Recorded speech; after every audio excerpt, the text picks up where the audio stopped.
جائے ہم سے تو ہمارے بڑے حضرات علماء کرام جو آتے ہیں وہ ہماری اصلاح کرے اور ان کی مقبول اور نیک دعاؤں میں ہمارا حصہ شامل حال ہو جائے۔ اس لیے ابھی میں آپ حضرات کے سامنے پورے 2 روز کی کارگزاری سناؤں گا مختصر انداز میں۔ گزشتہ کل 9:30 بجے سے الحمدللہ سہروزہ اسٹوڈنٹ کے تربیتی کیمپ کا آغاز ہوا۔ سب سے پہلے رجسٹریشن انٹری ہوئی، جو حضرات جنہوں نے نام لکھائے تھے وہ آئے اور ان کو ایک کٹ دی گئی جس میں کچھ کتابیں تھیں گجراتی کے اندر، اور اس میں ایک ڈائری اور ایک قلم بھی دیا گیا۔ وہ خاص اس وجہ سے دیا گیا تاکہ تینوں روز میں جو علماء کرام اپنی قیمتی نصیحتوں سے نوازیں گے، اپنے قیمتی مشوروں سے نوازیں گے، اس کو نوٹ کیا جائے۔ اور الحمدللہ ہم نے دیکھا ان 2 دنوں کے اندر تمام نے اکثر انہیں جو ہے اس کا اہتمام بھی کیا، یہاں تک کہ بچے جو مدرسے میں پڑھنے والے ہیں ان کو بھی نوٹس کی گئی تو الحمدللہ انہوں نے بھی اس بات کو اہتمام سے ادا کیا کہ ڈائری اور قلم لے کر بیٹھے اور جو بھی اچھی بات ان کو محسوس ہوئی اس کو انہوں نے ڈائری میں لکھا۔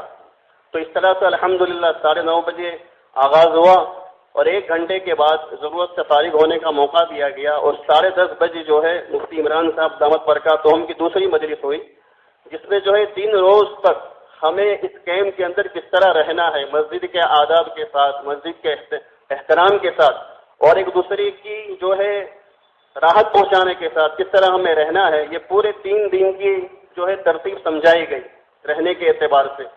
پھر آدھا گھنٹے کے بعد 11 بجے جو ہے تعارفی بات جو ہے رکھی گئی مولانا ابراہیم صاحب اریانی دامت برکاتہم کی، جنہوں نے اس مقصد کو واضح کیا کہ ہمارے اس کیمپ کے رکھنے کا مقصد کیا ہے۔ خصوصاً جو ہے نوجوانوں کے بارے میں ترغیب دلائی گئی کہ اگر نوجوان حضرات جو ہے تینوں دن مجلس کے اندر اہتمام سے نصیحت کو سنیں گے، اس پر عمل کریں گے، تو نوجوان کے ذریعے اللہ نے جو کام لیا ہے اس کی جو ہے اس کو بتایا گیا، اس کو واضح کیا گیا۔ اور اس کے بعد جمعہ کے اندر مجلس مولانا عبدالرحیم صاحب دامت برکاتہم کی مجلس ہوئی، انہوں نے دین کے 5 شعبوں پر جو ہے روشنی ڈالی، اعتقادات، ایمانیات، عبادات اور معاملات اور اخلاقیات اور معاشرت، ان 5 شعبے کے بارے میں خصوصی توجہ انہوں نے دلائی۔ اس کے بعد جو ہے کھانے کا انتظام تھا، ساروں نے ماشاءاللہ کھانا کھایا اور کھانے کے بعد آرام کا موقع بھی دیا گیا۔ اور اس کے بعد 4 بجے اور ایک مجلس ہوئی جس میں خصوصاً جو ہے ایک شعبے کو لیا گیا اعتقاد کے بارے میں، ایمانیات کے بارے میں۔ ماشاءاللہ مولانا عبید اللہ صاحب دامت برکاتہم وہ خود آئے اور انہوں نے ایمانیات کے بارے میں پوری تفصیل سے جو ہے سمجھائے۔ اور اس کے بعد عصر کی نماز ہوئی۔ عصر کی نماز کے بعد جو ہے اس بات کا اہتمام کیا تھا کہ جو بھی ہمارے دنیاوی اعتبار سے بڑے ہیں، وکلاء ہیں، ڈاکٹر حضرات، ان کو دعوت دی گئی تھی۔ عصر سے لے کر عشاء تک ماشاءاللہ جن کو بھی دعوت دی گئی، تمام وکلاء حضرات، ڈاکٹر حضرات آئے اور انہوں نے اپنے قیمتی وقت نکال کر حاضری دی۔ اور ماشاءاللہ یہ اعلان کیا گیا کہ جن کو جو بھی اشکالات ہو یا جن کو جو بھی سوال کرنا ہو ڈاکٹروں سے یا وکلاء سے، وہ تمام اپنے سوالات ان کے سامنے رکھے اور جن کو جو مشورہ کرنا ہو وہ مشورہ کر سکتے ہیں۔ ماشاءاللہ تمام نے جو ہے عصر سے لے کر عشاء تک جو ہے اس پر عمل کیا، اور کچھ جن کو مشورہ نہیں لینا تھا انہوں نے اپنی تسبیحات کی جو ہے پابندی کی، قرآن پاک کی تلاوت کی۔ مسلسل پورے دن ماشاءاللہ معمولات کی پابندی کے ساتھ وقت گزرا۔ اور عشاء کے بعد جو ہے مولانا صلاح الدین صاحب سیفی دامت برکاتہم، جو حضرت مولانا ذوالفقار صاحب دامت برکاتہم کے خلیفہ ہے، ان کی مجلس ہوئی اور پھر جو ہے دعا ہوئی۔ اس طرح سے جو ہے پہلے دن کا اختتام ہوا۔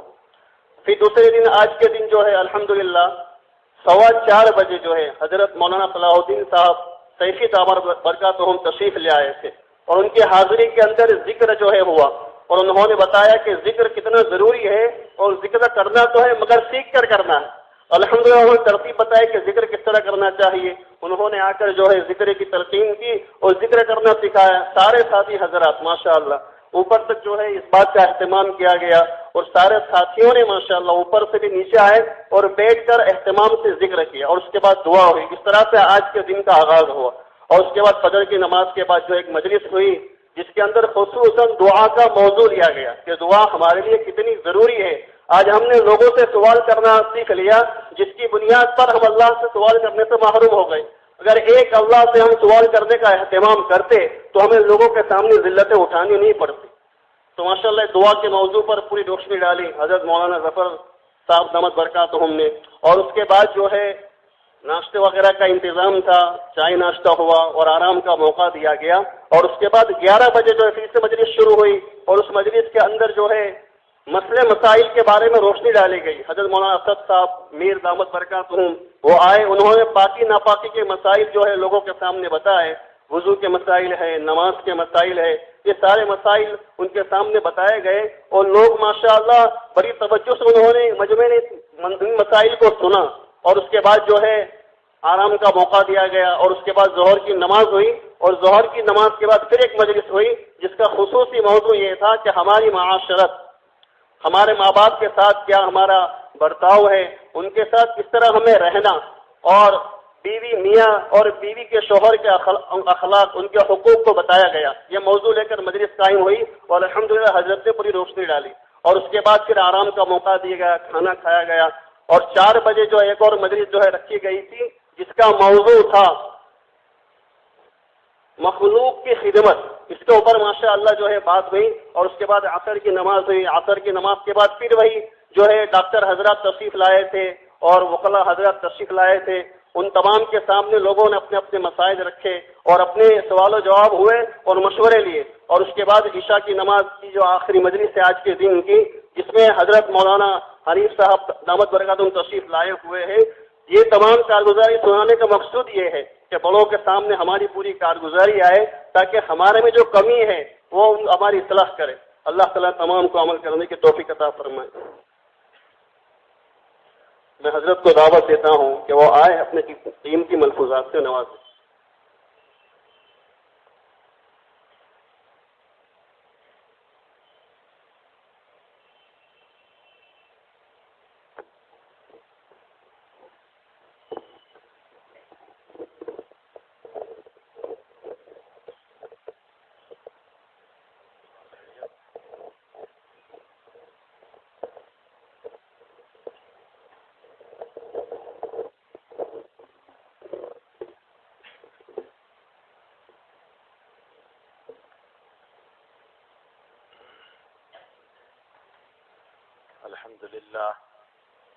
الحمد لله نحمده ونستعينه ونستغفره ونؤمن به ونتوكل عليه ونعوذ بالله من شرور أنفسنا ومن سيئات أعمالنا من يهده الله فلا مضل له ومن يضلله فلا هادي له ونشهد أن لا إله إلا الله وحده لا شريك له ونشهد أن سيدنا ومولانا محمدا عبده ورسوله أما بعد أعوذ بالله من الشيطان الرجيم بسم الله الرحمن الرحيم إذا والفتية إذا الكهف فقالوا ربنا آتنا من لدنك رحمة وهيئ لنا من أمرنا رشدا وقال الله تبارك وتعالى لقد كان في يوسف وإخوته آيات للسائلين وقال الله تعالى ربنا هب لنا من أزواجنا وذرياتنا قرة أعين واجعلنا للمتقين إماما صدق الله العظيم۔ عزیز بچوں، مجھے آپ سے کچھ باتیں کرنا ہے۔ میں تقریر وقریر کے عنوان سے نہیں آیا، مجھے صرف آپ لوگوں سے کچھ مذاکرہ کرنا ہے، کچھ باتیں کرنا ہے۔ یہ بدھے سدھے بیٹھے ہوئے ان کو مجھے خطاب نہیں کرنا ہے۔ جو ہمارے جوان بچے آئے ہیں اپنی زندگی سے متعلق مجھے ان سے کچھ گفتگو کرنا ہے، اور اسی لیے میں نے قرآن کریم کی 3 جگہوں سے 3 آیتیں پڑھی۔ حقیقت یہ ہے کہ میری اور آپ کی سب کی زندگی کے 2 پارٹ ہیں۔ ایک پارٹ تو ہے اولاد اور ایک پارٹ ہے ماں باپ۔ 2 حصے، ایک ماں باپ ہے اور ایک اولاد ہے۔ اگر سارا بوجھ اولاد ہی پر ڈالا جائے جیسے کارگزاری میں سنایا گیا تو اولاد مر جائے گی، اور سارا بوجھ ماں باپ ہی پر ڈالا جائے تو ماں باپ مر جائیں گے۔ ظاہر سی بات ہے کہ ان دونوں پہلوؤں کے اعتبار سے کچھ ذمہ داریاں ماں باپ کی بنتی ہے، کچھ ذمہ داریاں اولاد کی بنتی ہے۔ اگر ان دونوں طرف سے مسئلے کو سمجھا جائے تو تربیت اولاد کا مسئلہ آسان ہو جاتا ہے۔ ظاہر سی بات ہے کہ اگر ماں باپ یہ ذمہ داری نہیں سمجھ رہے ہیں کہ میری اولاد کی تربیت کی ذمہ داری میرے ذمہ ہے، اس کی رکھوالی کرنا، اس کے پیچھے توجہ رکھنا، یہ ساری ذمہ داری میری ہے، اگر ماں باپ اس مسئلے کو نہ سمجھے تو بھی مسئلہ مشکل ہے۔ اور اگر اولاد یہ سمجھیں کہ میرے ماں باپ میرے ساتھ جو کر رہے ہیں وہ ظلم ہے، وہ تشدد ہے، وہ سختی ہے، میرے ماں باپ میرے دشمن ہیں، جیسے بچوں کا حال ہے اس وقت، تو اس صورت میں بھی تربیت نہیں ہو سکتی ہے۔ تو دونوں طرف سے کچھ مسائل کو سمجھنے کی ضرورت ہے۔ اگر دونوں طرف سے ان مسئلوں کو سمجھا گیا تو مسئلہ آسان ہو جاتا ہے۔ جناب رسول اللہ صلی اللہ علیہ وسلم نے ایک بات یہ طے کر لیں، عزیز بچوں، آپ میں سے اکثریت وہ ہے، میجورٹی وہ ہے کہ جو اسکولوں میں، کالجوں میں، یونیورسٹیوں میں پڑھتے ہیں، میں سمجھتا ہوں وہاں آپ کو وہ باتیں نہیں ملے گی جو آقا صلی اللہ علیہ وسلم کی۔ وہاں آپ کو یہ نہیں ملے گا کہ آپ بیٹھ کر پانی پئیں، وہاں آپ کو یہ نہیں ملے گا کہ آپ اپنے استاد کا ادب کریں، وہاں آپ کو یہ نہیں ملے گا کہ آپ اپنے باپ کا ادب کریں، اپنی ماں کے ساتھ محبت کریں، وہاں آپ کو یہ نہیں ملے گا آپ اپنے ماں باپ کے پاؤں دبائیں، وہاں آپ کو یہ نہیں ملے گا کہ تیرے ماں باپ کے قدموں کے نیچے اللہ نے جنت رکھی ہے، ان کی عزت تیری عزت اور ان کی ذلتیاں تیری ذلتیاں، ان کی رضامندی میں اللہ راضی اور ان کی ناراضگی میں اللہ ناراض۔ یہ آپ کو دنیا کی کسی اسکول، کسی یونیورسٹی اور بڑے سے بڑے کالج میں آپ چلے جاؤ، یہ تعلیم آپ کو نہیں ملے گی۔ یہ تعلیم صرف اور صرف اگر آپ کو مل سکتی ہے تو محمد الرسول اللہ صلی اللہ علیہ وسلم کی زندگی میں ملی۔ بدیہی بات ہے کہ اللہ کے نبی علیہ السلام ہمارا آئیڈیل ہے، ہمارا امام ہے، ہمارے پیشوا ہیں، ہمارے رہبر ہیں، ہمارے مقتدی ہیں، ہمارے مقتدا ہیں، ہمارے بڑے ہیں۔ ہماری پوری زندگی خلوت جلوت، پرائیویٹ علانیہ، پوری زندگی کو ہمیں تابع بنانا ہے محمد الرسول اللہ صلی اللہ علیہ وسلم۔ اس وقت میں آپ کو ایک مثال دیتے ہوئے چلوں، میڈیا، سوشل میڈیا اور اس طرح کی جتنی تنظیمیں کام کر رہی ہے وہ سب کے سب اسلام دشمن ہے۔ وہ کبھی محبت کی شکل میں دشمنیاں ہیں، ظاہر میں بڑی پیاری محبت، اندر میں کل ہی ایک انٹرویو دیکھ رہا تھا جس میں ہندوستان کا ناپاک ذہن کا آدمی، میں بچوں ان مضامین کو چھیڑنا نہیں چاہتا تھا لیکن جب بات آ گئی تو میں عرض کر دوں، ہندوستان کا ناپاک ذہن کا آدمی جس کا نام آپ نے بہت پہلے میڈیا میں سنا، کملیش تیواری نام کا آدمی، جس نے جناب رسول اللہ صلی اللہ علیہ وسلم کی شان میں گستاخی کی تھی، اس نے پھر ابھی 4 دن یا 3 دن پہلے میڈیا بلایا اور اس میڈیا میں برسر عام اس نے یہ بیان دیا، کھلم کھلا یہ چیلنج کیا کہ میں محمد پیغمبر کے خلاف ایک فلم بنا رہا ہوں اور جنوری میں اس کو ریلیز کروں گا، اور میں نے اس فلم کا نام رکھا ہے رنگیلا رسول، اور میں اس کو جاری کروں گا لکھنؤ سے۔ وہ کہہ رہا ہے اپنے میڈیا انٹرویو کے اندر کہ میں اس کو جاری کروں گا وہاں سے۔ اس طرح کے آئے دن نبی کے خلاف، شریعت کے خلاف، دین کے خلاف، عقائد کے خلاف نئے نئے مسائل آپ کے سامنے آتے رہیں گے۔ ایسے وقت میں آپ کی ذمہ داری یہ بنتی ہے، آپ پہلے مسلمان ہوں گے، اس کے بعد ٹیچر ہوں گے، آپ پہلے مسلمان ہوں گے، اس کے بعد ڈاکٹر ہوں گے، آپ پہلے مسلمان ہوں گے، اس کے بعد لائر ہوں گے، آپ پہلے محمدی ہوں گے، اس کے بعد سب کچھ پڑھو گے۔ اگر ساری دنیا کو آپ نے پڑھ لیا اور محمدی کو نہیں پڑھا ہے تو یاد رکھو میں اور آپ نام کے تو محمد اور قاسم ہوں گے، لیکن اللہ کی فہرست سے ہمارا نام کفر میں لکھا جا چکا ہوگا۔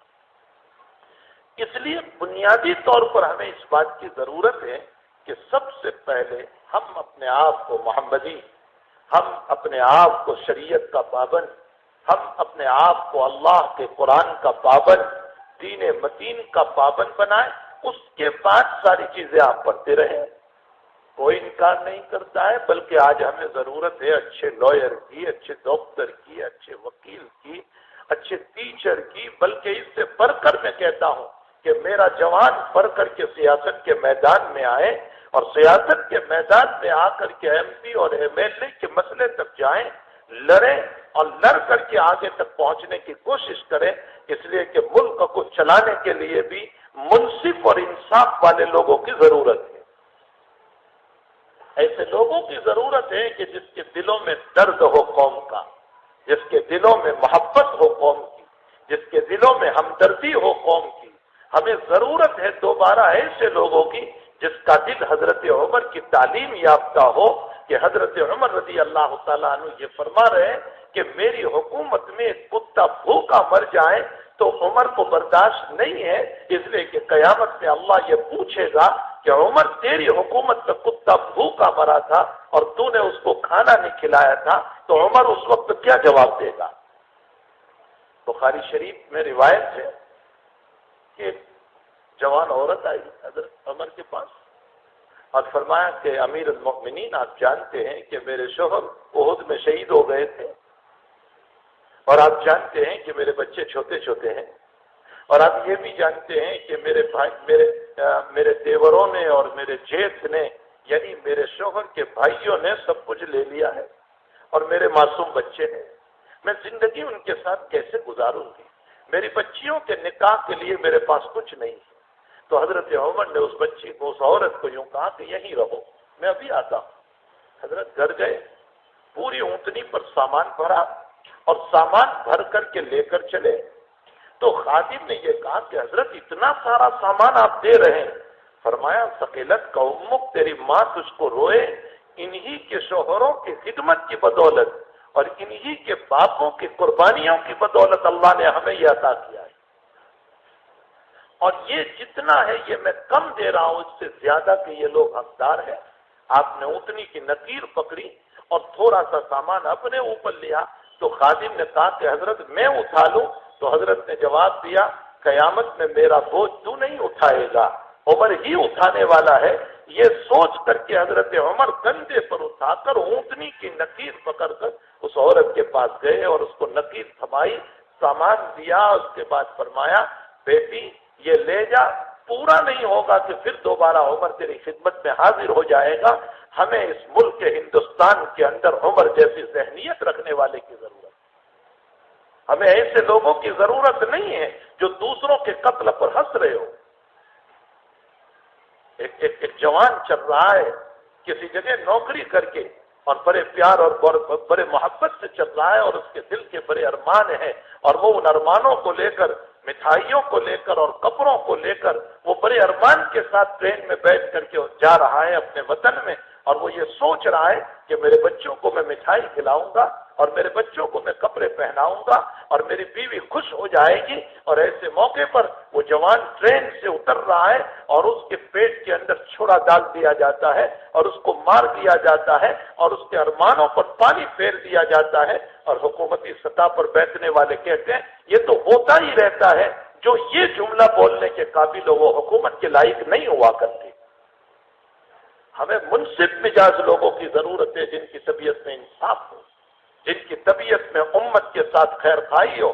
میں امت کا لفظ استعمال کر رہا ہوں، میں مسلمانوں کا لفظ استعمال نہیں کر رہا ہوں۔ ہماری شریعت نے یہ نہیں کہا ہے صرف مسلمانوں کی خیر خواہی کرو. ہماری شریعت نے یہ کہا بھوکوں کو کھانے کھلاؤ، پیاسوں کو پانی پلاؤ، جس کو ضرورت ہے اس کی ضرورتوں کو پورے کرو، ننگوں کو کپڑے پہناؤ، بلا تفریق کے مذہب چاہے وہ مسلمان ہو چاہے وہ غیر مسلم ہو، ہر ایک کی ضرورت کو پورا کیا جائے.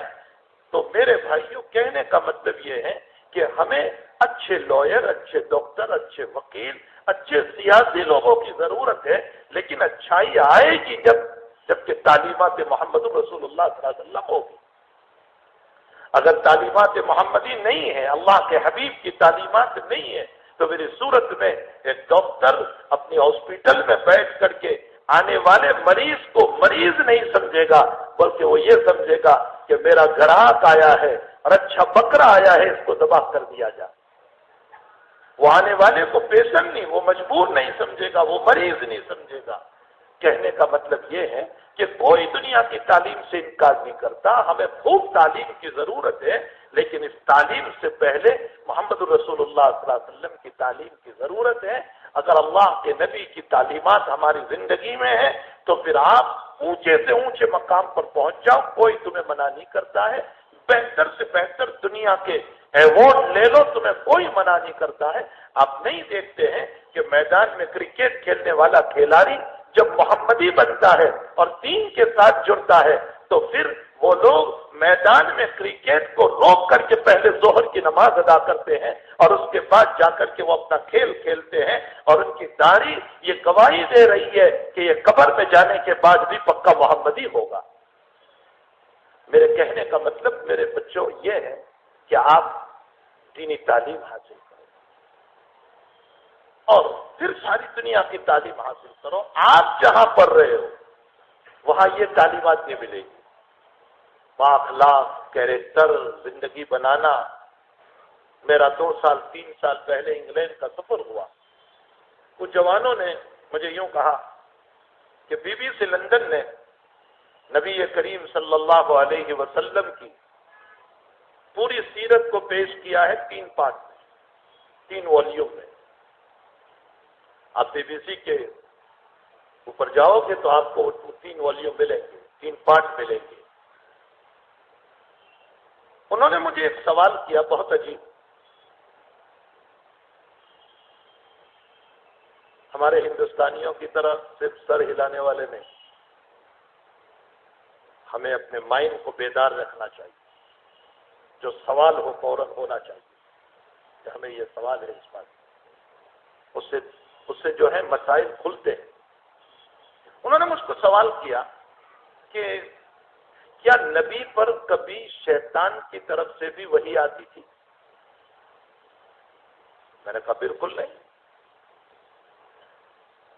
تو کہا بی بی سی بتا رہا ہے. میں نے کہا لائیے وہ. تو وہ میرے پاس سی ڈی لے کر آئے. اب وہ تو پوری انگلش میں تھی، میں زبان سے مکمل واقف نہیں. میں نے کہا جس وقت یہ بات چلے مجھے سمجھانا. تو وہ باقاعدہ ویڈیو ہے، یعنی انسانی شکل میں سب بتایا ہے پوری سیرت. جہاں وہ بات آئی تو انہوں نے کہا کہ یہ دیکھیے. تو میرا ذہن گیا کہ اچھا یہ کیا کہنا چاہتا ہے.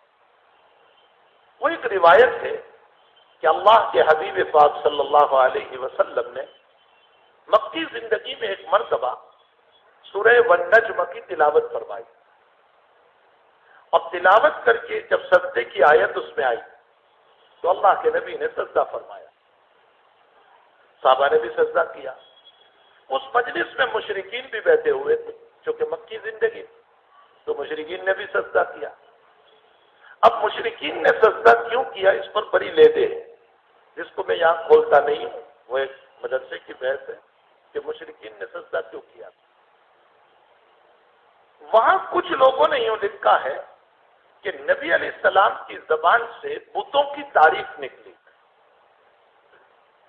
اللہ والعزى ومناة الثالثة الأخرى، یہ تو قرآن میں ہے. اس کے بعد نبی کی زبان سے جملہ نکلا تلك الغرانيق العلى وإن شفاعتهن لترتجى. یہ قرآن میں نہیں ہے. یہی وہ معبود ہیں جو قیامت کے دن ہماری سفارش کریں گے. تو یہ گویا بتوں کی تعریف ہو گئی. مشرکین نے جب یہ سنا کہ اچھا محمد تو ہمارے بتوں کی تعریف کرنے لگا، تو اس پر مشرکین نے سجدہ کیا کہ محمد ہمارا ہو گیا، خوش ہو گئے وہ لوگ۔ اب یہ کہ یہ روایت کس حد تک صحیح ہے اس پر بہت لمبی چوڑی بحث ہے۔ حقیقت یہ ہے کہ یہ روایت کتنی صحیح کیوں نہ ہو، لیکن جب نبی کی عصمت، نبی کی پاک دامنی، نبی کے عقیدے سے ٹکرائے گی تو روایت کو چھوڑا جائے گا اور نبی کی نبوت کو دیکھا جائے گا۔ مفسرین اور محدثین فرماتے ہیں روایت غلط ہے، نبی نے یہ بات کہی نہیں۔ انہوں نے اٹھا کر کے اس کو جوڑ دیا اور جوڑ کر کے یوں کہا کہ یہ شیطان نے وہی بھیجی۔ اگر آپ بھی دین سے واقف نہیں ہوں گے تو آپ کی کالجوں میں، آپ کی یونیورسٹیوں میں، آپ کی ہائی اسکولوں میں آپ کے ذہن کو اسی طرح خراب کیا جائے گا اور آپ کا ذہن شک کی بن جائے گا دین کے بعد میں، اور عقیدے میں شک کرنے والا ایمان سے نکل جاتا ہے۔ سیدھا سا مسئلہ ہے، جب شک ہو جاتا ہے تو پھر آپ ایمان سے نکل جاتے ہیں۔ میں اور ایک واقعہ آپ کو سناؤں۔ مانچسٹر میں گجراتی فیملی کی ایک لڑکی کو میرے پاس لائے، میں اس لیے کہ بیٹوں تم اسی میدان کے کھلاڑی ہو، اسکول کے، یونیورسٹیوں کے۔ وہ بچی بہت بڑی دفتر ہے، وہاں ایم ڈی ہے، بہت بڑی دفتر ہے، گجراتی فیملی ہے۔ ان کے والدین کا یہ کہنا تھا کہ ہماری بچی نبی علیہ السلام کو نہیں مانتی، عیسیٰ علیہ السلام کو مانتی ہے، تو آپ اس کو سمجھائیں۔ وہ لے کر آئے میرے پاس، میں نے اس کی ساری بات سنی۔ وہ آدھے گھنٹے تک اپنا بیان دیتی رہی۔ اس کے بیان کا خلاصہ اور نچوڑ یہ تھا، اس نے یوں کہا کہ عیسیٰ بھی پروفیٹ ہے اور محمد بھی پروفیٹ ہے، دونوں اللہ ہی کے پروفیٹ ہیں، تو ان کا فالو کرو یا ان کا فالو کرو، کیا فرق پڑتا ہے؟ بھائی حکومت کا آدمی آپ بھی ہے، تو آپ کو مان لوں یا ان کو مان لوں، کیا فرق پڑتا ہے؟ وہ مجھے دنیاوی اعتبار سے سمجھانے لگی اور کہنے لگی کہ عیسیٰ کو مانو یا محمد کو مانو، اس میں کیا فرق پڑتا ہے؟ اس لیے اگر آپ کے نزدیک محمد اچھے پیارے لگتے ہیں آپ محمد کو مانیے، میرے نزدیک عیسیٰ پیارے لگتے ہیں اس لیے میں عیسیٰ کا فالو کر رہی ہوں، ان کو مان رہی ہوں۔ تھوڑی دیر کے لیے تو آپ بھی کنفیوز ہو جاؤ گے اس بات کو سن کر۔ واقعتاً بات تو اس نے بڑی پکی کہی ہے، بہت مضبوط بات کہی اس نے۔ میں نے اللہ سے دعا کی تھی کہ مالک ایسی بات کہلوانا کہ اس کے ذہن میں کوئی بات اتری۔ میں نے اس کی ساری تقریر سننے کے بعد میں نے اس کو بہت مختصر جو باتیں کہی اس کی ایک بات سناؤں۔ میں نے اس سے یہ کہا کہ بیٹی دیکھو، تم ہو ڈاکٹر، تمہاری گورنمنٹ نے ایک سلیبس طے کیا اور پھر تم 2 سال پڑھ رہی تھی اور اس کے بعد گورنمنٹ نے یہ کہا کہ ہم اس سلیبس کو کینسل کر رہے ہیں اور اب ہم نیا سلیبس لا رہے ہیں۔ اگر تم ہمارے نئے سلیبس کا فالو کرو گے تو ہی ڈاکٹر کا سرٹی ملے گا، اور اگر تم نئے سلیبس کا فالو نہیں کرو گے اور پرانے سلیبس کو پڑھتے رہو گے تو 10 سال پڑھتی رہو، ہم تمہیں ڈاکٹری سرٹی نہیں دیں گے۔ میں نے کہا اب آپ بتائیے کہ آپ نیا سلیبس پڑھو گے یا پرانا پڑھو گے؟ وہ کہنے لگی نیا، جس کے اوپر سرٹی ملے گا مجھے تو وہی پڑھنا ہوگا۔ تو میں نے کہا جب یہ بات، یہ ایگزامپل، یہ مثال تمہاری سمجھ میں آ گئی تو اب سمجھو کہ عیسیٰ کا سلیبس وہ بھی اللہ ہی کا ہے اور محمد کا سلیبس وہ بھی اللہ ہی کا ہے، لیکن جس اللہ نے عیسیٰ کو پروفیٹ بنا کر بھیجا اسی اللہ نے محمد کو پروفیٹ بنا کر کے بھیجا، اور دنیا والوں کو یوں کہا کہ میں عیسیٰ کے سلیبس کو کینسل کر رہا ہوں اور محمد کے سلیبس کو دنیا میں نافذ کر رہا ہوں۔ جو میرے اس نئے سلیبس کو مانے گا وہی مسلمان کا سرٹی کا مستحق ہوگا، اور جو محمد کے سلیبس کو نہیں مانے گا وہ مسلمان کا سرٹی کا مستحق نہیں ہو سکتا ہے۔ تو اب آپ بتائیے کہ عیسیٰ کا فالو کرنے پر مسلمان رہو گے یا محمد کا فالو کرنے پر مسلمان رہو گے؟ بہرحال اس کی سمجھ میں بات آ گئی، اس نے اقرار کیا، میں نے اس بچی کو کلمہ پڑھایا، اس نے کلمہ پڑھا اور الحمدللہ وہ دین پر قائم ہے۔ میں یہ 2-3 واقعے، ورنہ ایسے واقعات زندگی کے بہت ہیں، میں ان واقعات کو بھی چھیڑنا نہیں چاہتا، میں صرف تمہارے ذہن میں یہ بات ڈالنا چاہتا ہوں کہ تم جس دنیا میں رہتے ہو، تمہاری اسکولوں میں، کالجوں میں، یونیورسٹیوں میں اس طرح کے مسائل روز دن آتے رہیں گے، تمہارے ساتھ روزانہ آتے رہیں گے، تم اس میں بک نہ جانا، تم اس میں اپنی ذات کو بیچ نہ دینا، بلکہ اس مسئلے پر غور کرنا کہ کہیں یہ میرے نبی سے تو مجھے دور نہیں کر رہا ہے، میرے اللہ سے تو مجھے دور نہیں کر رہا ہے۔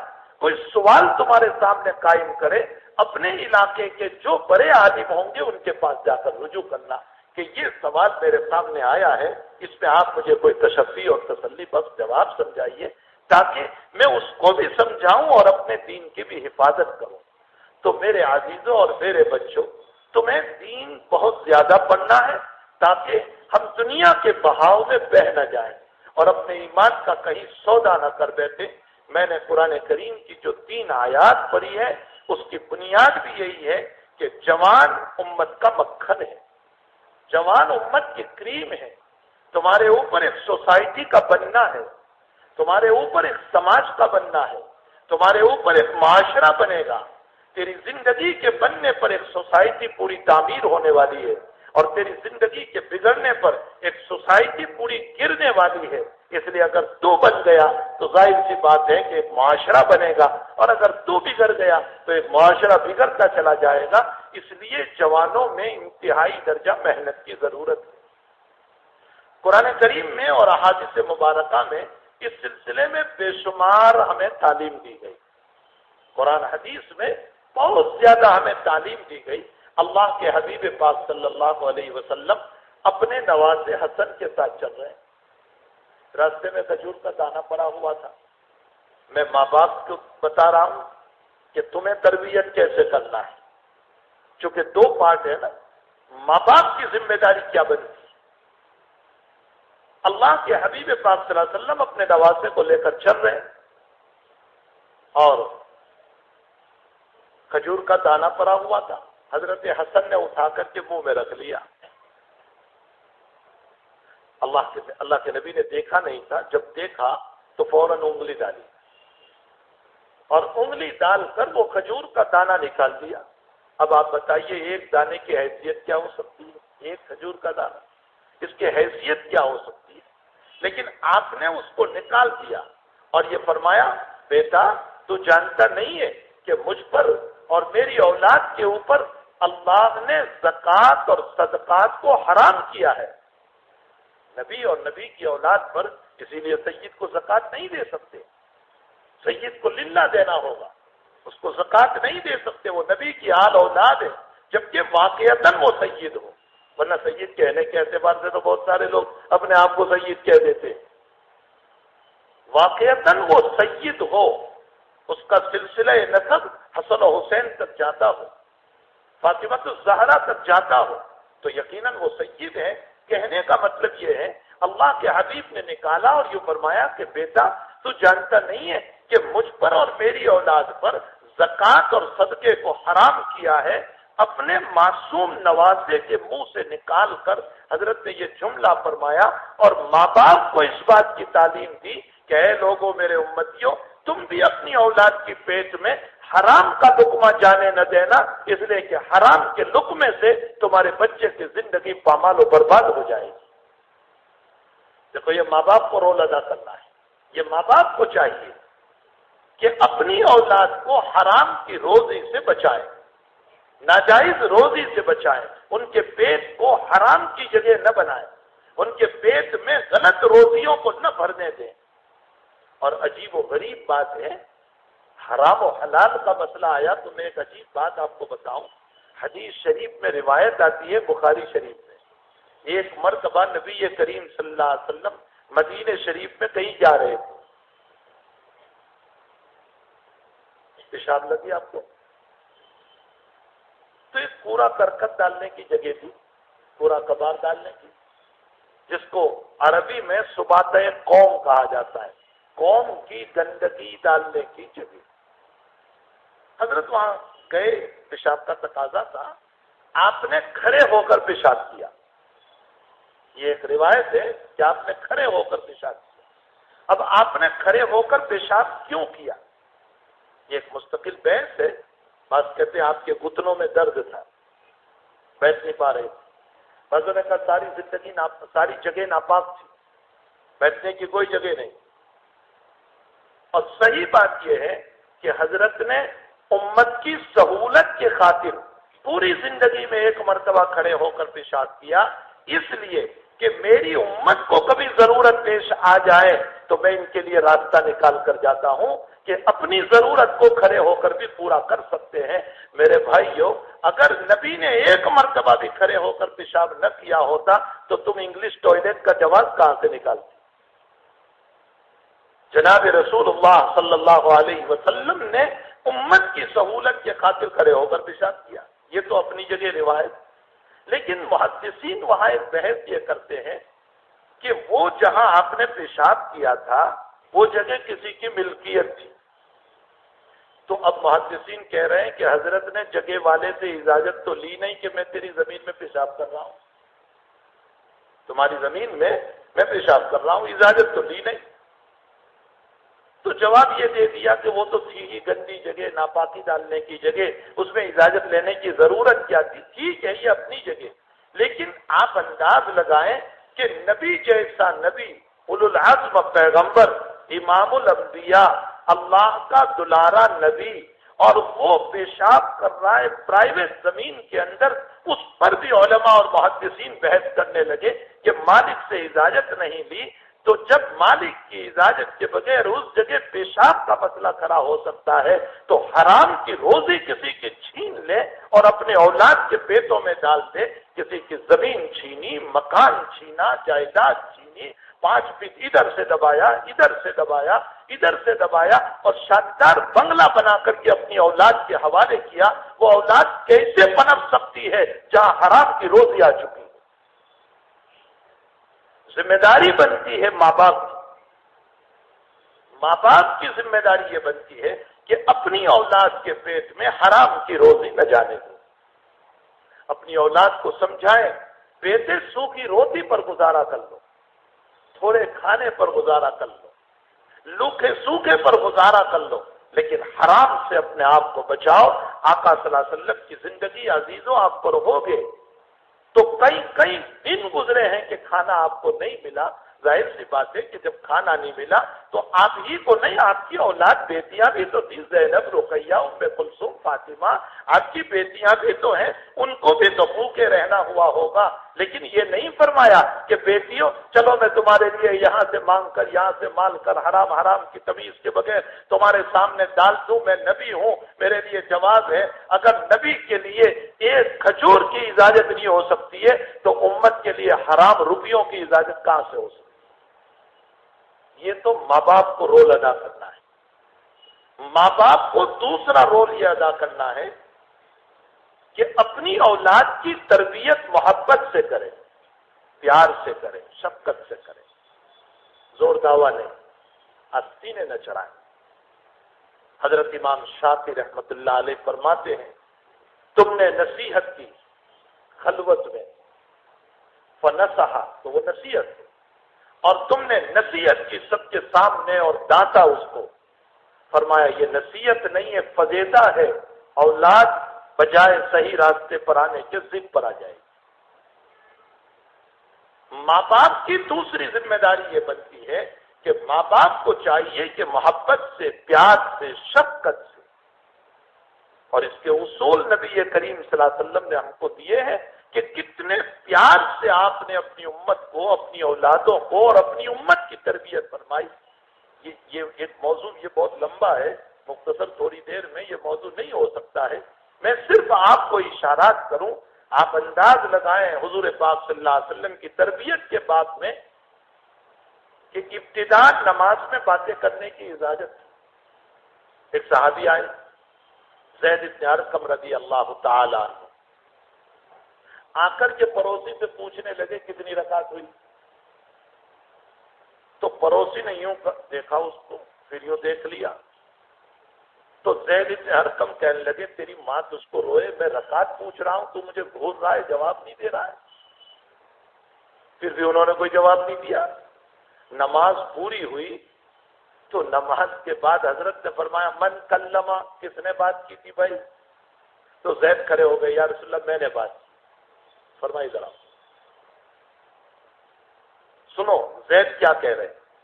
حضرت زید نے فرمایا کہ مجھے نبی نے قریب کیا، اور قریب کرنے کے بعد فرمایا دیکھو آج تک بات کرنے کی اجازت تھی، اب میرے اللہ نے منع کر دیا، اس لیے نماز میں باتیں نہیں ہوگی۔ یہ جو تم نے کیا وہ لا علمی میں کیا، علم نہیں تھا، اس لیے آئندہ آپ نماز میں بات نہ کرنا، قوموا للہ قانتین، خاموش کھڑے رہو۔ اب زید فرماتے ہیں لا ضربنی ولا شتمنی، میرے نبی نے نہ مجھ کو مارا، نہ برا بھلا کہا، نہ ڈانٹا، کچھ نہیں کیا۔ فرمایا اتنی محبت سے سمجھایا کہ میرا باپ بھی اتنی محبت سے نہیں سمجھا۔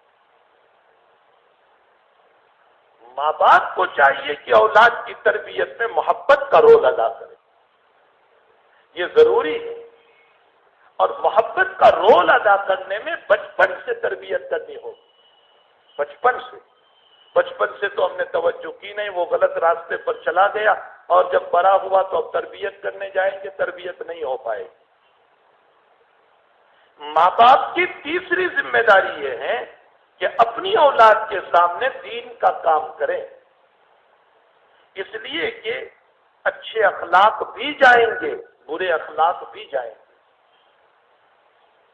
بزرگوں نے لکھا ہے کہ تمہارا 2 دن کا بچہ ہو، 2 دن کا، اس کے سامنے بھی غلط حرکت نہ کرو، اس لیے کہ اس کی زبان بند ہے، اس کے کان کھلے ہوئے ہیں، اس کی آنکھیں کھلی ہوئی ہے، یہاں سے سب اس ہارٹ، اس دل کے اوپر پیوست ہو جائے گا، اور بڑا ہو کر وہی کرے گا جو بچپن میں ماں باپ کو دیکھا۔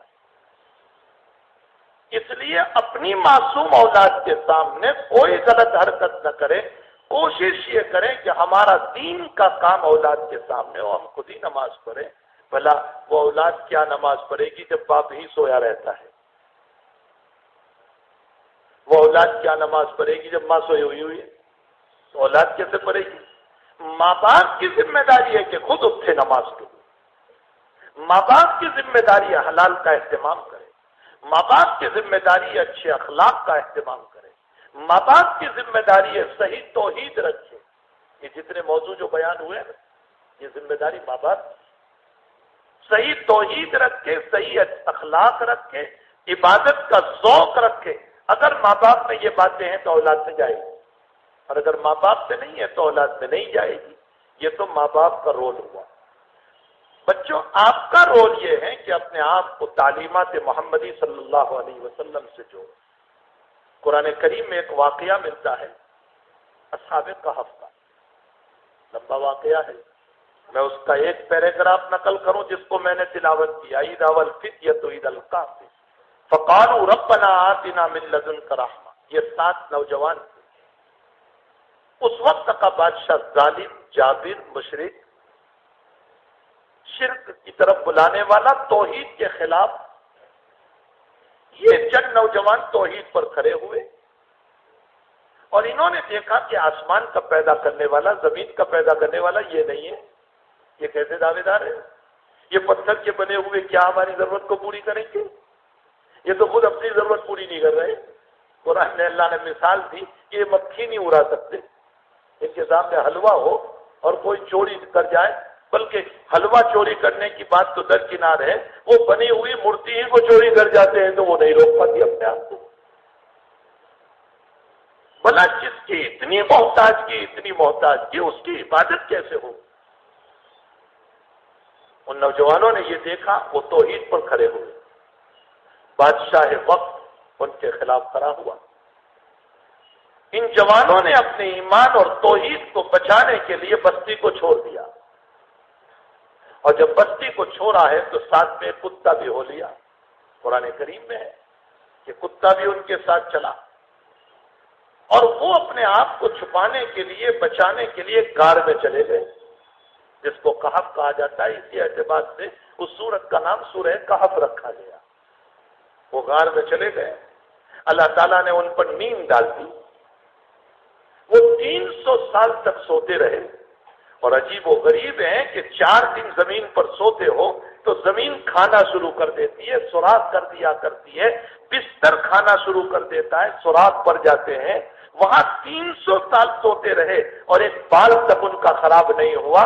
معلوم یہ ہوتا ہے اللہ چاہتا ہے وہی ہوتا ہے. اور پھر عجیب و غریب بات ہے کہ 300 سال ان کے اوپر گزرے، روزانہ آفتاب طلوع ہوتا تھا، غروب ہوتا تھا، غروب طلوع اور غروب ہوتا تھا، لیکن یہ جب اٹھتے ہیں تو ان کی عمر کتنی ہی تھی جتنے پر سوئے تھے. یہ سوئے تھے 50 سال کی عمر پر، تو جب اٹھتے ہیں تو 85 سال کے. حالانکہ روزانہ طلوع آفتاب اور غروب آفتاب دن گزرتا رہا. معلوم ہوتا ہے کہ مرور آفتاب اور مرور زمانے کے گزرنے نے ان پر کوئی اثر نہیں کیا اور ان کی عمر اتنی کی اتنی رہی. ان کا ساتھ جو کتا گیا تھا وہ دہلیز پر بیٹھ گیا اور اس پر بھی نیند آ گئی، لیکن اس کی بیٹھک ایسی تھی کہ لوگ دیکھ کر ڈر جائے، کوئی اندر نہ جائے. یہ ایک لمبا واقعہ ہے جوانوں کا. مجھے اس سے ایک بات آپ کو جو بتانا ہے وہ یہ ہے، ایک اللہ کی توحید پر وہ آئے تو اللہ نے ان کو بچایا، اور ایک کتے کو ان کی نگرانی اور دربار میں بنایا. مالک کریم اس واقعے سے قرآن کے پڑھنے والوں کو تعلیم دیتا ہے، اے جوانوں اگر تم بھی اپنے عقائد کی حفاظت کرو گے اور ایک اللہ پر اعتماد رکھو گے اور یقین کامل تمہارا ہوگا تو یاد رکھو دنیا کے ظالم لوگوں کے مقابلے میں اللہ چاہے گا تو جانوروں سے تمہاری حفاظت کرائے گا، اور مالک چاہے گا تو انہی لوگوں کے اندر سے کچھ لوگوں کو کھڑا کر کے تمہاری حفاظت کروا دے گا. ہمیں چاہیے کہ ہم توحید پر آئیں. اللہ سے مانگنے کا مزاج جو آج صبح کی مجلس میں آپ نے سنا، لیکن دعا کا طریقہ سیکھو. بس دعا کا طریقہ یہ نہیں ہے کہ اللہ 56 کروڑ کا چوتھائی دے دے. یہ دعا کا طریقہ نہیں ہے. دعا کا طریقہ ہے اور وہ قرآن حدیث سے ثابت ہے. دعا کا طریقہ یہ ہے پہلے اللہ کی تعریف کرو، خوب تعریف کرو. اردو میں ہی کرو، ارے گجراتی میں کرو. اے زمین نہ آسمان نہ مالک، اے کائنات نہ مالک، اے ہماری ذات نہ مالک، اے ہمارا ماں باپ نہ مالک، اے ساری کائنات کو چلانے والے، اے آفتاب کو روشنی دینے والے، اے سمندر کو بہاؤ دینے والے اور موجوں کے اندر سے اے اللہ لوگوں کو بچانے والے، اے نوح کے مالک اور اے ابراہیم اور اسماعیل کے مالک، اے عیسیٰ اور موسیٰ کے مالک اور اے محمد الرسول اللہ کے مالک. تعریف اس کی اتنی تعریف تو آئے گی نا آپ لوگوں کو. تعریف کرو. تعریف کرنے کے بعد نبی پر خوب درود پڑھو، درود شریف پڑھو. اور درود پڑھنے کے بعد تیسری چیز ذرا اپنی کارگزاری سناؤ. اور سب کارگزاری سنا رہے، کارگزاری سناؤ اللہ کو. کارگزاری میں تواضع ہوگی. کارگزاری سناؤ، اللہ میں ظالم، میں نالائق، میں گنہگار، میں مجرم، مجھے میری عبادت پر کوئی بھروسہ نہیں، میں توتا ہوا پھوتا ہوا، میری ذات ایسی ہی ہے. یہ اللہ مجھے تیرے دربار میں ہاتھ اٹھاتے ہوئے مانگتے ہوئے بھی شرم آتی ہے. تو کتنا بڑا اور میں تیرا مجرم. میں نے رات کو تیری نعمت کھائی اور عشاء کی نماز چھوڑ دی، پھر بھی میرے مالک تو نے محبت کی نیند مجھے عطا کر دی. تو چاہتا تو عشاء کے چھوڑنے پر مجھے نیند نہ دیتا، تو رات بھر میرے بسترے پر مجھے تڑپاتا رہتا، نیند کی نعمت سے محروم کر دیتا، لیکن تو نے ایسا نہیں کیا. عشاء کے چھوڑنے کے باوجود تو نے میٹھی نیند دی، اور صبح کو میں نے فجر چھوڑی، لیکن فجر کے بعد بھی میں جب اٹھتا ہوں اس نماز کو چھوڑ کر تو اے اللہ تو نے میرا چہرہ کالا نہیں کیا، بلکہ عزت والا چہرہ بنا کر مجھے دنیا میں تو لایا. تو چاہتا تو صبح میں میرے چہرے کو بے نور بناتا تاکہ لوگ دیکھتے کہ کمینہ ہے، فجر نہیں پڑی. اپنی کارگزاری سناؤ. اور اب دیکھو دنیا میں جب کسی کے پاس آپ جاتے ہو کوئی ضرورت کے لیے تو کیا کرتے ہیں؟ اپنی کارگزاری سناتے. ارے کارگزاری تو کیا سناتے، اپنی عزت رکھ دیتے، اپنے آپ کو ذلیل کر دیتے. کہتے ہیں تمہاری عزت کا واسطہ، اپنے گھر کی فیملی کے سارے عیب کھول کر رکھ دیتے. کبھی تو رحم آتا ہے نا کسی کو. جب دنیا میں نے اپنی ضرورت کے لیے اپنے آپ کو ذلیل کر کے رکھ دیا، اگر میرے مالک کے سامنے میں اپنی کارگزاری سنا کر اپنی تواضع کو پیش نہیں کروں گا تو پھر اللہ کی رحمت کہاں سے اترے گی؟ حضرت نوح علیہ السلام نے پہلے کارگزاری سنائی. قال نوح رب لا تذر على الارض پہلے کارگزاری انی دعوت قومی لیلا ونہارا فلم يزدهم دعائی الا فرارا وانی كلما دعوتهم لتغفر لهم جعلوا اصابعهم في آذانهم واستغشوا ثيابهم واصروا واستكبروا استكبارا ثم اني دعوتهم جهارا ثم اني اعلنت لهم واسررت لهم اسرارا فقلت استغفروا ربكم انه كان غفارا. اللہ میں نے ان کو دن میں بلایا، رات میں بلایا، خلوت میں بلایا، جلوت میں بلایا، عمومی گشت کیا، خصوصی گشت کیا. اے اللہ میں ان کی منت سماجت کرتا رہا، ان کے پیچھے دوڑتا رہا، اور انہوں نے کیا کیا؟ اپنی آنکھیں بند کر لی، پردہ ڈال دیا، کانوں میں انگلیاں گھسا دی. نو تیری بات نہیں سنیں گے، بھاگ جا یہاں سے. مجھے بھگایا، مجھے نکالا، مجھے ذلیل کیا، مجھے مارا. اے اللہ پھر بھی میں ان کے پیچھے دوڑتا رہا، اور میں نے ان کو یہ بھی کہا ارے توبہ کر لو، اللہ تمہیں معاف کر دے گا. استغفروا ربکم، تمہیں معاف کرے گا، تمہیں اولاد عطا کرے گا، تمہیں دولت عطا کرے گا. اللہ میں نے ان کو بہت کچھ کہا، یہ نہیں مان رہے. قال نوح رب لا تذر، اب دعائی اے اللہ ان میں سے ایک کو بھی نہ چھوڑ. پہلے کارگزاری سنائی، ذرا اپنی کارگزاری تو سناؤ. اللہ میں اسکول پڑھ رہا ہوں، میرا ذہن نہیں چل رہا ہے، میں کمزور دماغ کا ہوں. میرے مالک میرا ذہن تیرے ہاتھ میں، میرا جسم تیرے ہاتھ میں، میری باڈی تیرے ہاتھ میں. اے یونس کو مچھلی کے پیٹ میں بچانے والے مولا، اور اسماعیل کو چھری کے نیچے بچانے والے مولا، اور مکی زندگی میں محمد الرسول اللہ کو بچانے والے مولا، تو بہت بڑی طاقت کا مالک ہے. اے اللہ تو مجھے بھی ذہن عطا فرما دے تاکہ میں کامیاب ہو جاؤں. اے اللہ میں اگر کامیاب ہو گیا اور میری اسکول میں اعلیٰ مقام پر چلا تو میں انشاءاللہ اسی دنیا کی تعلیم سے تیری مخلوق کی خدمت کروں گا. کچھ کارگزاری سناؤ اللہ کو، کچھ اللہ کے سامنے رو، اور پھر دیکھو کہ مالک کریم تمہیں کیسے نوازتا ہے. تو ہمیں چاہیے کہ ہم اپنی تربیت کریں، اور تربیت اذا والفتیۃ الی الکافر، عقائد کو بچانے کے لیے جب وہ بھاگے ہیں تو اللہ نے مدد کی.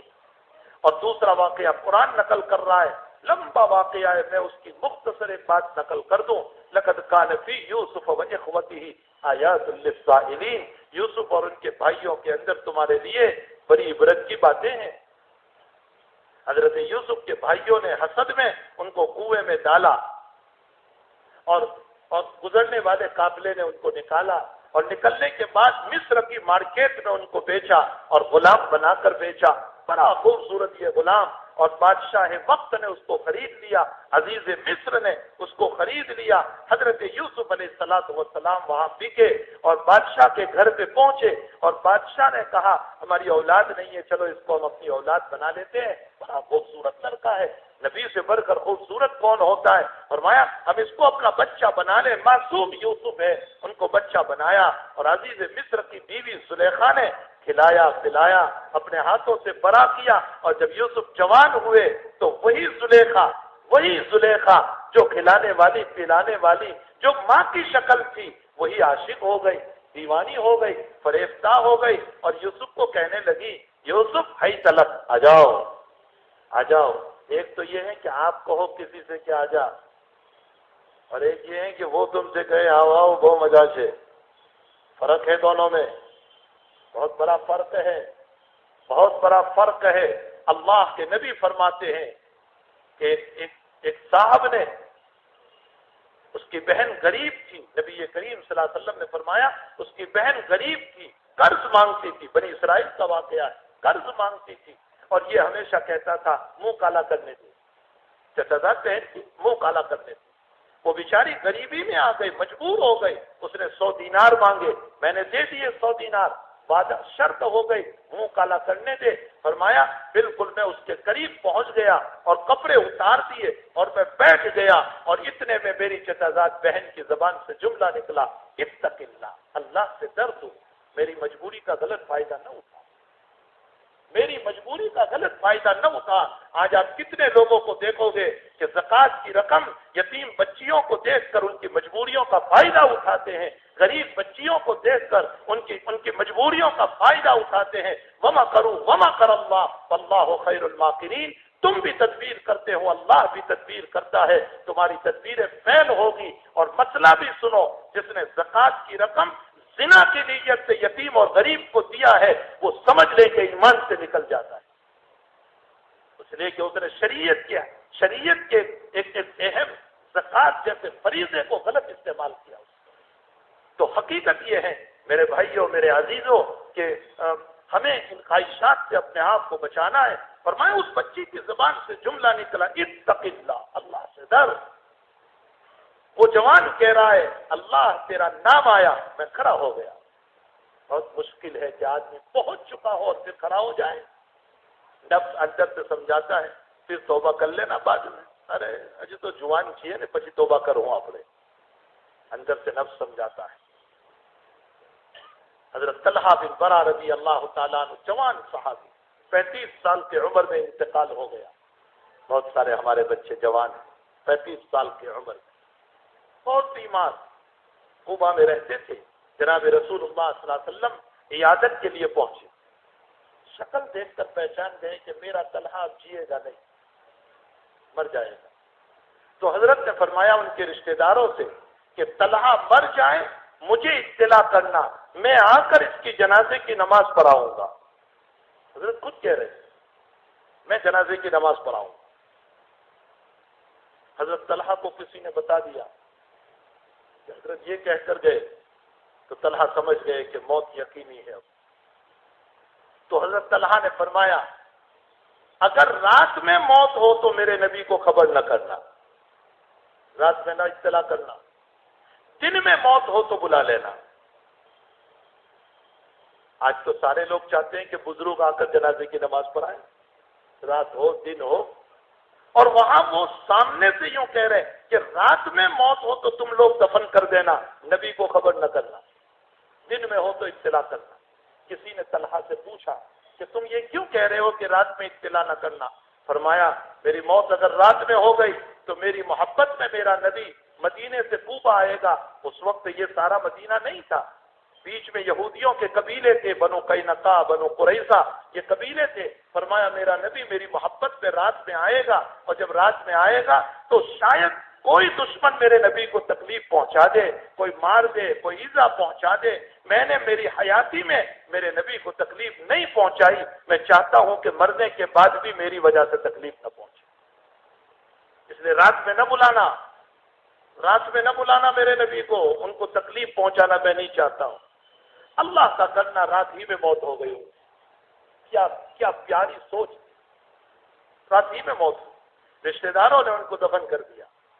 صبح کو حضور پاک صلی اللہ علیہ وسلم کو اطلاع ہوئی، اللہ کے نبی تشریف لائے، فرمایا میرے طلحہ کی قبر بتاؤ کہاں ہے؟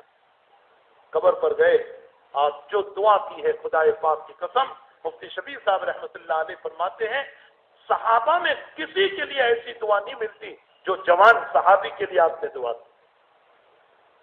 سنو وہ دعا کیا ہے جو اللہ کے نبی نے کی، اللہم الق طلحۃ وانت تضحک الیہ وهو یضحک الیک، اللہم الق طلحۃ وانت تضحک الیہ وهو یضحک الیک، اے اللہ میرا طلحہ تیرے پاس آ گیا ہے، تو اس سے اس طرح ملنا کہ وہ تجھے دیکھ کر ہنس رہا ہو اور تو اسے دیکھ کر ہنس رہا ہو۔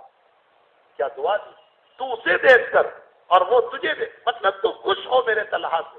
تو راوی حدیث کہہ رہے ہیں کہ میں نے اللہ کے نبی سے پوچھا اللہ کے حبیب آپ نے بہت بڑی دعا دے دی، بہت بڑی دعا دے دی، کیا وجہ تھی اس میں، کیا اس جوان میں کیا خوبی تھی کہ آپ نے اتنی بڑی دعا دے دی؟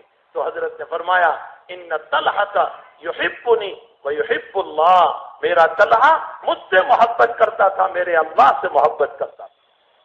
میرے جوانوں، میرے عزیزوں، میرے پیاروں، اگر آپ کے دل میں اللہ اس کے رسول کی محبت ہوگی تو یقیناً قبر میں میرے نبی علیہ الصلوۃ والسلام کی طرف سے جو ہمیں پروانے ملے ہیں کہ نیک موت، صالح موت، کلمے والی موت، یہ ساری باتیں ہمیں نصیب ہو جائے گی بشرطے کہ ہمیں اللہ کے رسول سے محبت ہو۔ تو جس عورت نے پرورش کی وہی دیوانی ہو گئی اور بلایا یوسف کو، ہائی تلک آ جاؤ میں تمہیں دعوت دے رہی ہوں۔ اب یوسف نے دیکھا کہ اللہ اکبر، میری ملکہ بھی ہے، میری سیٹھانی بھی ہے، میری آکانی بھی ہے، مجھے اسی مکان میں رہنا بھی ہے اور کسی کی روزی پر بڑا بھی ہوا ہوں، کسی نے مجھے کھلایا ہے۔ میں اور آپ ہوتے تو شاید یہ سمجھتے یار انہوں کو مدو احسان سے چاہیے دل ارمان پورا کر لیں، شاید ہم یہ کہتے کہ اس کا احسان ہے، ہم اس کے دل کے ارمان پورے کر لیں، بعد میں توبہ کر لیں گے۔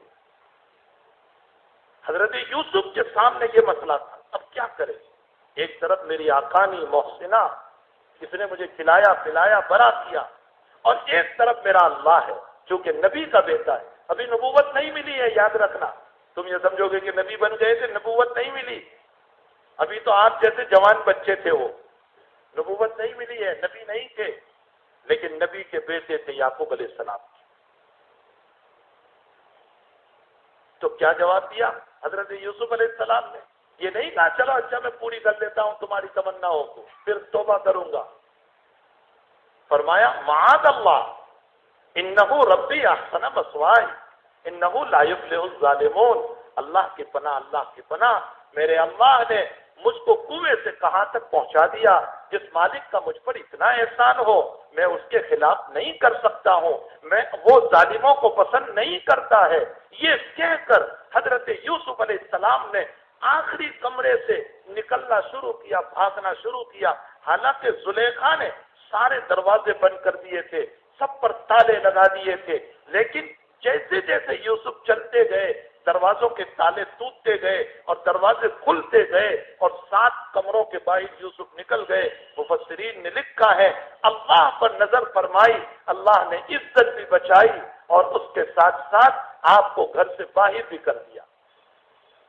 میرے جوانوں، اس واقعے سے ہم کو یہ سبق ملتا ہے، اگر آپ اپنی عزت کی حفاظت کرنا چاہتے ہو، اپنے ناموس کی حفاظت کرنا چاہتے ہو، آپ غلط راستوں سے اپنے آپ کو بچانا چاہتے ہو تو نبوی تعلیمات کو اپناؤ، اللہ تمہاری مدد کرے گا۔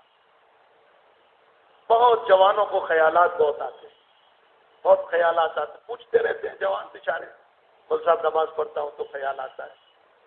اسکول میں پڑھنے والوں کا حال نہیں بتا رہا ہوں، مدرسوں میں پڑھنے والوں کا حال ہے کہ خیال بہت آتے ہیں، بہت خیالات۔ سنو، خیالات کا لانا برا ہے، خیالات کا آنا برا نہیں۔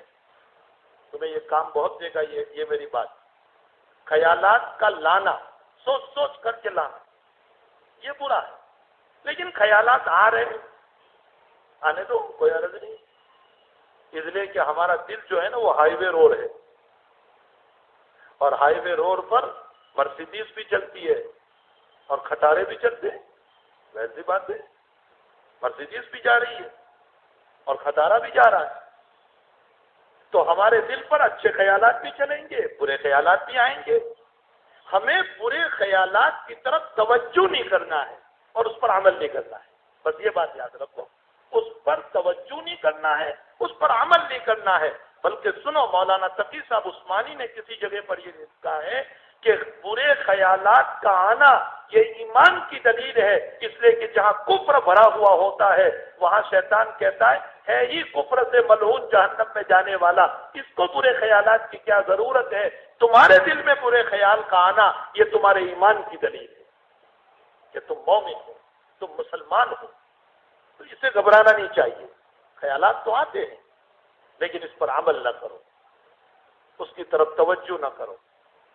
زندگی میں برے خیالات، لڑکی سے متعلق، فلاں سے متعلق، فلاں سے متعلق، اور جہاں تم ہاسٹل میں رہتے ہو، سنو ایک بات، اگر آپ ہاسٹل میں رہ رہے ہیں کسی جگہ، اجنبی لڑکی سے تعلق نہ کرنا، ورنہ برباد ہو جاؤ گے، تباہ ہو جاؤ گے، زندگی تباہ ہوگی، ماں باپ بھی بیچارے دکھی ہو جائیں گے۔ اس لیے ہاسٹل میں اپنی زندگی کو پاکیزہ گزار، اللہ کے نبی والی جیسے انہوں نے ہمیں شریعت بتائی اس طرح پر۔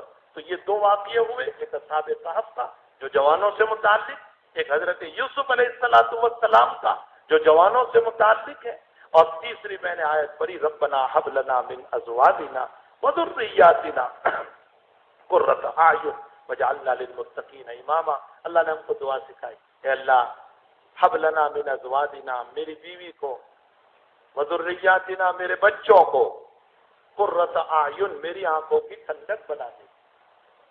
دعا دیتے ہیں نا، اللہ تمہاری اولاد کو آنکھوں کی ٹھنڈک بنا دے. آنکھوں کی ٹھنڈک. حضرت حسن بصری رحمت اللہ علیہ سے کسی نے پوچھا کہ آنکھوں کی ٹھنڈک کا کیا مطلب؟ بچہ آنکھوں کی ٹھنڈک کب بنتا ہے؟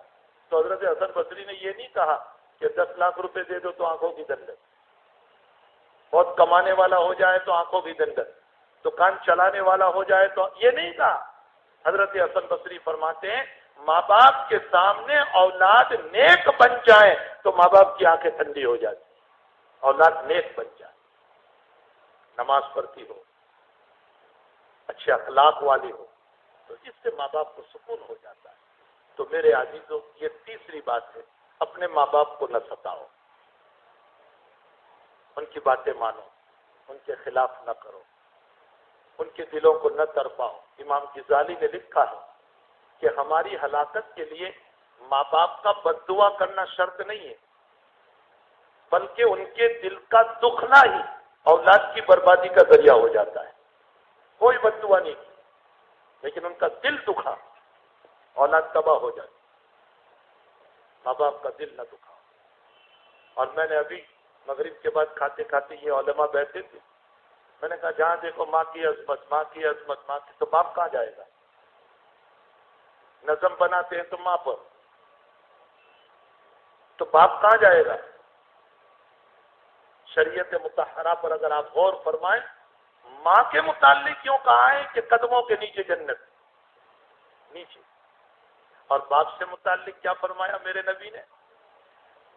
اللہ کی رضامندی باپ کی رضامندی میں، اور اللہ کی ناراضگی باپ کی ناراضگی میں. باپ کو اوپر لے گیا نبی. اس لیے علماء نے لکھا ہے باپ کی عظمت خوب کی جائے، ماں کی خدمت خوب کی جائے، باپ کی عظمت زیادہ ہو. اور یہ صرف ماں کا پارٹ لینا، صرف ماں کا، اور باپ کی عظمت نہ کرنا، ان کا احترام نہ کرنا، یہ عیسائیت کی تہذیب ہے، عیسائیوں کی تہذیب ہے. اسی لیے ان کے وہاں مدر ڈے ہے، فادر ڈے نہیں ہے. ان کے وہاں مدر ڈے ہے. کیوں؟ اس لیے کہ ان کے نبی بغیر باپ کے تھے. عیسیٰ علیہ السلام ان کے باپ نہیں تھے، ان کی ماں تھی مریم علیہ السلام. تو حضرت عیسیٰ کی والدہ ہے. ہمارے نبی جن کے ہم فلاور ہیں، ان کے باپ بھی ہے، ان کی ماں بھی ہے. اس لیے ہمارے آقا نے باپ کے فضائل بھی بیان فرمائے، ماں کے فضائل بھی بیان فرمائے، اور امت کو یہ بتایا باپ کی عظمت اپنے دلوں میں بٹھاؤ اور ماں کی خدمت خوب کرو، ماں کے ساتھ شفقت کا معاملہ کرو. آج افسوس یہ ہے کہ ماں کی عظمتوں کو لاکھوں سلام ہے، لیکن باپ کی عظمت کچھ نہیں. حالانکہ میری زندگی کو بنانے میں میرے باپ کا کردار ہے. کیوں؟ لیکن ماں کیوں سامنے رہتی ہے؟ اس لیے کہ ماں صبح سے شام تک گھر میں ہے اور باپ بیچارہ باہر کماتا ہے. باپ صبح کمانے نکلا اور رات میں بچہ سو چکا تھا تب آیا، تو باپ پر نظر ہی نہیں پڑی بیٹے کی. اور ماں دن بھر کھلاتی رہی، پلاتی رہی، پکاتی رہی، تو ماں ہی کا تصور ذہن میں بیٹھ گیا. حالانکہ اس اولاد کو یہ نہیں معلوم ہے کہ اگر میرا باپ کما کر نہ لاتا تو میری تربیت کیسے ہو، میرا مکان کیسے چلتا، میں علم کیسے حاصل کرتا، میری ضرورتیں کیسے پوری ہوتی. اور باپ کا حال یہ ہوتا ہے کہ رات میں لال سویا ہے اور گھر میں جب باپ آتا ہے تو آتے ہی اپنے بچے کو چومتا ہے اور اپنے بچے کو دیکھتا ہے اور ماں سے پوچھتا ہے ماں سے پوچھتا ہے باپ لال سو گیا، کچھ ڈیمانڈ تھا اس کا، اسکول گیا تھا، مدرسے گیا تھا، اچھا اس نے کچھ مانگا ہے؟ اور اگر ماں کہتی ہے کہ آج وہ کہہ رہا تھا کہ چھٹیاں ہوئی ہے، ابا کو کہنا مجھے گھومنے لے جائیں تفریح کے لیے، تو باپ بھولا نہیں سماتا کہ اچھا میرا بیٹا مجھ سے یہ ڈیمانڈ کر کے سویا ہے، ٹھیک ہے میں اس کو لے جاؤں گا. جس باپ کا دل اور جس باپ کی زندگی پوری اولاد کے لیے وقف ہو جاتی ہے، ایک وقت آتا ہے کہ وہ باپ اپنی اولاد کے سامنے بولنے کا محتاج ہو جاتا ہے. اس باپ کو بولنے کا حق نہیں ہوتا، اس کو رائٹ نہیں ہوتا ہے. بچہ کہتا ہے چپ بیٹھو، آپ کو بولنے کا حق نہیں. میرے عزیزوں، میرے جوانوں، میرے بھائیوں، ماں باپ کی عزت، احترام، ان کی تعظیم اور ان کی دعائیں دو. یہ میں نے چند باتیں قرآن کریم کی روشنی میں آپ لوگوں کے سامنے احادیث مبارکات کے ذریعے سے رکھی، جن چیزوں کی ہماری زندگیوں میں ضرورت ہے. اگر ان چیزوں کو ہم اپنائیں گے تو انشاءاللہ تعالی ہم کامیاب ہوں گے، اور اگر ہم نے ان چیزوں کو نہیں اپنایا تو یاد رکھو دنیا کی ساری تعلیم. دیکھو مجھے ایک بات یاد آ گئی، اللہ کے نبی علیہ السلام نے فرمایا، بخاری شریف کی روایت، مثلی ومثل ما بعثنی اللہ بالعلم والہدی کمثل الغیث، فرمایا میں جس ہدایت کو لے کر آیا، میں جس علم کو لے کر آیا، میں جس اجنان کو لے کر آیا، میں جس تعلیم کو لے کر آیا، اس کی مثال ایسی ہے جیسے بارش کا پانی. حضرت فرماتے جیسے بارش کا پانی، بارش کے پانی سے مردہ زمین زندہ ہوتی ہے، اسی طرح اے انسانوں میری تعلیم سے، نبی کہہ رہے میری تعلیم سے تمہارے مردہ دل زندہ ہوتے ہیں. ایک تشریح ہو گئی. حضرت جی مولانا یوسف صاحب رحمۃ اللہ علیہ اس کی شرح، اس کی تشریح کرتے ہوئے یوں فرماتے ہیں، حضرت جی فرماتے ہیں کہ دیکھو تم دنیا بھر کی چیزیں کھا لو پی لو، لیکن تمہاری پیاس تو پانی سے بجھے گی. آئس کریم کھائی، کیا کہتے ہیں؟ پانی لاؤ. کولڈ ڈرنک پی، کہتے پانی لاؤ. کوک پیا، کہتے پیو نہ پیو دوسری بات ہے، میں تو ایک ایگزامپل دے رہا ہوں. کوک پیا، کہتے پانی لاؤ. یا اور کوئی ٹھنڈی چیز پی، کہتے پانی لاؤ. ارے بھائی ابھی تم نے ٹھنڈا پیا اور پانی مانگ رہے تو کیا کہتے؟ بھائی پیاس تو پانی سے بجھتی ہے، ان چیزوں سے تو رہی بجھتی ہے. اس مثال کو لے کر حضرت امام یوسف صاحب رحمۃ اللہ علیہ فرماتے ہیں، اے لوگوں جیسے دنیا بھر کی ٹھنڈی چیز کھا لو پی لو، پیاس پانی ہی سے بجھتی ہے، اسی طرح اے محمد صلی اللہ علیہ وسلم کے امت تم دنیا بھر کی تعلیم کو حاصل کر لو اور اعلیٰ سے اعلیٰ ڈگری کو لے لو، تم ڈاکٹر بنو، لائر بنو، کچھ بھی بنو، لیکن تمہارے دل کا سکون تو نبی کی تعلیم ہی سے ہونے والا ہے. حضور کی تعلیم کے بغیر دلوں کو سکون نہیں ملتا. تم لاکھوں کما لو لیکن بے چینیاں رہے گی. تم لاکھوں کما لو بے چینیاں رہے گی. اگر چین ملتا ہے تو محمد الرسول اللہ صلی اللہ علیہ وسلم کی تعلیمات میں چین ملتا ہے، نماز میں، ذکر میں، عبادت میں چین ملتا ہے. اس لیے اللہ کے نبی نے فرمایا میری مثال ایسی ہے میرے علم کی، میری ہدایت کی، جیسا کہ بارش کا پانی. اللہ کرے کہ نبی کی یہ باتیں ہماری سمجھ میں آ جائیں اور حضور کی ان باتوں کو ہم اپنی زندگیوں میں اتارنے والے بنے. اللہ تمہاری جوانی کو بہت قبول فرمائے. حق تعالیٰ تمہاری جوانی میں برکت عطا فرمائے. اللہ جل شان ہو غلط راستوں سے تمہاری، میری، ساری امت مسلمہ کی پوری حفاظت فرمائے. ہم سب کو اپنے ماں باپ کے اکرام تعظیم کی توفیق عطا فرمائے اور ہماری زندگیوں کو برے راستوں سے بچا کر سیدھے راستے پر چلنے کی اللہ ہم سب کو توفیق عطا فرمائے. وآخر دعوانا ان الحمدللہ رب العالمین. درود شریف پڑھ لیں. اللہ صلی وسلم دائما ابدا علی حبیبک خیر الخلق کلہم. الحمدللہ رب العالمین والعاقبۃ للمتقین والصلاة والسلام علی سید الانبیاء والمرسلین وعلی آلہ وصحبہ اجمعین. اے اللہ یہ تیرے جوان بندے بیٹھے ہوئے ہیں مولا، تو ان کی زندگیوں پر نظر فرما لے، کرم فرما دے، سب کے گناہوں کو معاف فرما دے، سب کے گناہوں کو معاف فرما دے، سب کے گناہوں کو معاف فرما دے. اے اللہ سب کو طلحہ بن برا جیسا بنا دے، سب کو علی جیسی جوانی عطا فرما، حسن و حسین جیسی جوانی عطا فرما. الہ العالمین پاکیزہ اور مقدس زندگی عطا فرما. غلط زندگی سے ہماری حفاظت فرما. تیری مرضیات پر چلا، تیری نامرضیات سے ہماری حفاظت فرما. تیرے حبیب کے طریقوں پر چلا، تیرے حبیب کی زندگی جو پیاری زندگی تو نے ہم کو دی ہے، مبارک زندگی پر چلنے کی ہم سب کو توفیق عطا فرما. اے اللہ اپنے والدین کی اتباع، اطاعت، فرما برداری اور ان کی خدمت کی اللہ ہم سب کو توفیق عطا فرما. اپنے بڑوں کے اکرام کی توفیق عطا فرما. اپنے چھوٹوں پر شفقت کی توفیق عطا فرما۔ اے اللہ یہ جو پروگرام تیرے جوان بچوں کے لیے رکھا گیا، تیرے جوان بندوں کے لیے رکھا گیا ہے، الہ العالمین ان پروگرام رکھنے والوں کو بھی اجر عظیم عطا فرما، جزائے خیر عطا فرما، ان کی کاوشوں کوششوں کو قبول فرما، اس کے پیچھے جو خرچ کر رہے ہیں اللہ ان سب کو بھی جزائے خیر عطا فرما، اللہ ان کی دلی مرادوں کو پورا فرما، ان کی نسلوں میں علماء پیدا فرما، صلحاء پیدا فرما، حفاظ پیدا فرما، دین کے دائی پیدا فرما، راتوں میں رونے والے پیدا فرما، پاک صاف زندگی گزارنے والی نسلیں پیدا فرما۔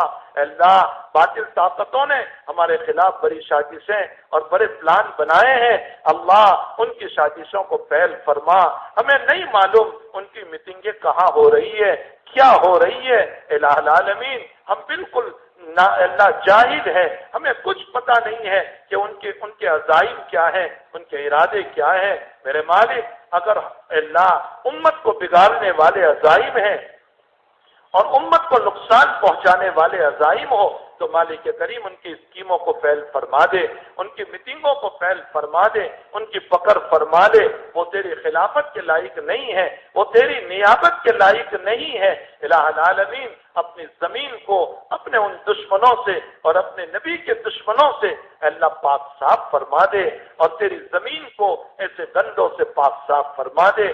اللہ اس زمین پر عمر جیسی شخصیت عطا فرما، ابو بکر جیسی شخصیت عطا فرما، عثمان علی جیسی شخصیت عطا فرما، معاویہ عبداللہ ابن زبیر جیسی شخصیت عطا فرما، حضرت عمر ابن عبدالعزیز جیسی شخصیت عطا فرما، انصاف پسند عمرہ ہم کو عطا فرما۔ اے اللہ ہم سب کی ضرورتوں کو دست غیب سے پورا فرما، جن کے والدین کا انتقال ہو چکا ہے ان کی قبروں کو نور سے منور فرما، ان کے درجات کو بلند فرما، زندہ ہیں الہ العالمین ان کی اتباع اطاعت کی توفیق عطا فرما، بیماروں کو شفا عطا فرما، مرحومین کی مغفرت فرما، ہم سب کی دعاؤں کو اپنے فضل و کرم سے اس مجلس کے مخلصین کی آمینوں کے ساتھ قبول فرما، آمین یا رب العالمین۔ وصلی اللہ علی نبینا محمد و آلہ و صحبہ اجمعین برحمتک یا ارحم